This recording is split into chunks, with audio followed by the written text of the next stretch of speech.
Assalamualaikum warahmatullahi wabarakatuh. Salam astral.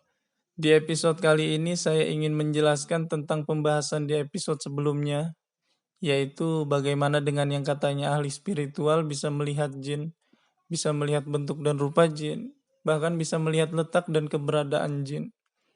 Berdasarkan Al-Quran, surah Al-A'raf ayat 27 yang berbunyi, Innahu yarakum huwa wa qabiluhu min haitsu la taronahum. Artinya sesungguhnya jin dan pengikutnya dapat melihat kalian dari suatu tempat yang kalian tidak dapat melihat mereka. Menurut ayat ini berarti jin mampu melihat manusia, sedangkan manusia tidak memiliki kemampuan untuk melihat jin. Maksudnya adalah manusia tidak memiliki kemampuan untuk melihat wujud atau bentuk asli jin.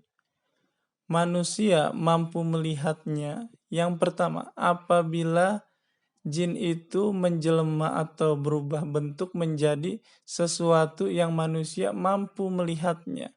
Entah dalam bentuk manusia, hewan, perpaduan manusia dengan hewan, dan lain sebagainya. Yang kedua, apabila jin itu menjelma atau berubah bentuk menjadi sesuatu yang manusia itu yakini.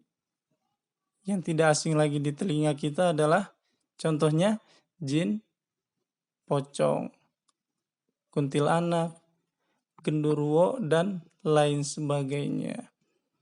Itu pun hanya kepada manusia yang Allah kehendaki.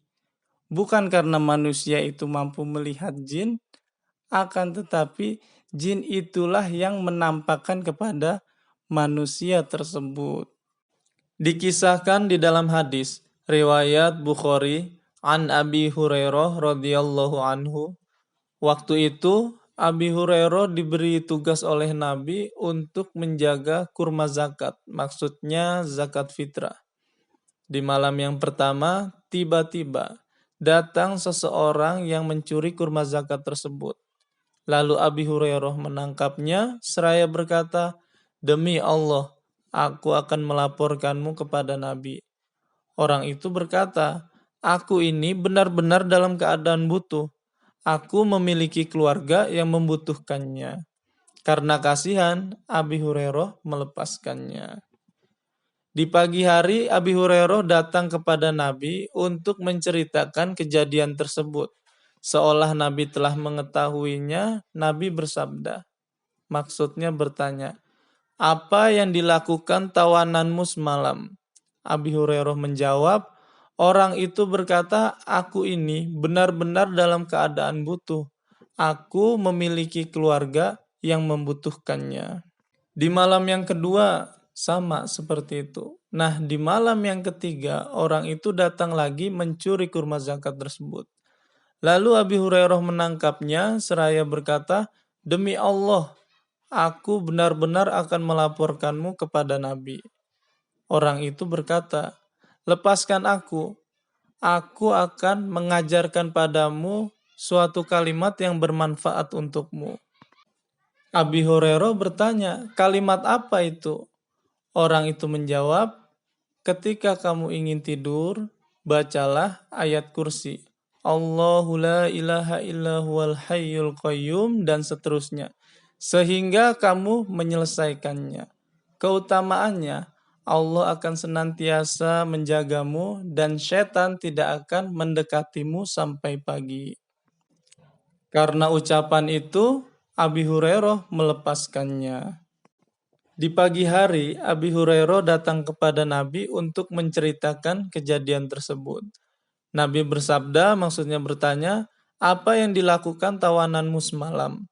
Abi Hurairah menjawab, "Orang itu berkata, 'Lepaskan aku. Aku akan mengajarkan padamu suatu kalimat yang bermanfaat untukmu.'" Aku bertanya, "Kalimat apa itu?" Orang itu menjawab, "Ketika kamu ingin tidur, bacalah ayat kursi. Allahu la ilaha illa huwal hayyul qayyum," dan seterusnya, sehingga kamu menyelesaikannya.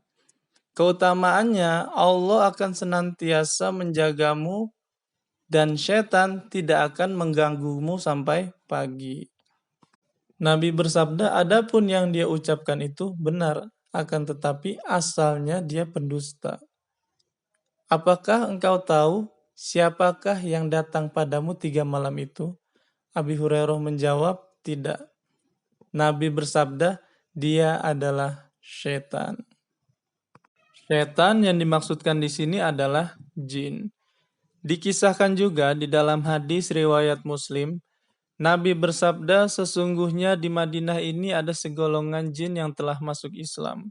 Jika kalian melihat jin salah satu dari mereka, maka mintalah kepada mereka untuk keluar dalam jangka waktu 3 hari.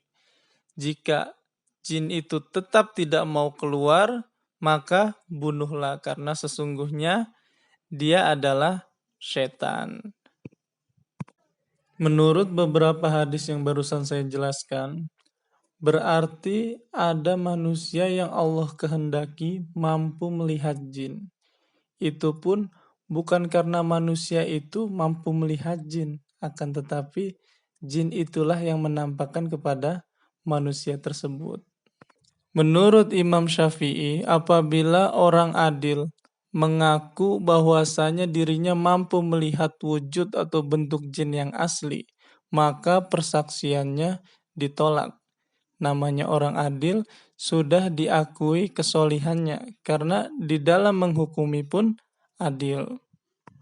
Lalu bagaimana dengan orang yang ahli maksiat, senang berbuat dosa, zalim terhadap orang lain, mengaku bahwasanya dirinya mampu melihat wujud atau bentuk jin yang asli?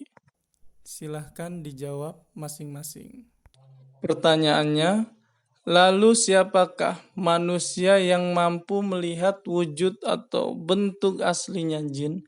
Jawabannya tidak ada. Intinya, jin itulah yang menampakkan kepada manusia tersebut. Terima kasih. Wassalamualaikum warahmatullahi wabarakatuh.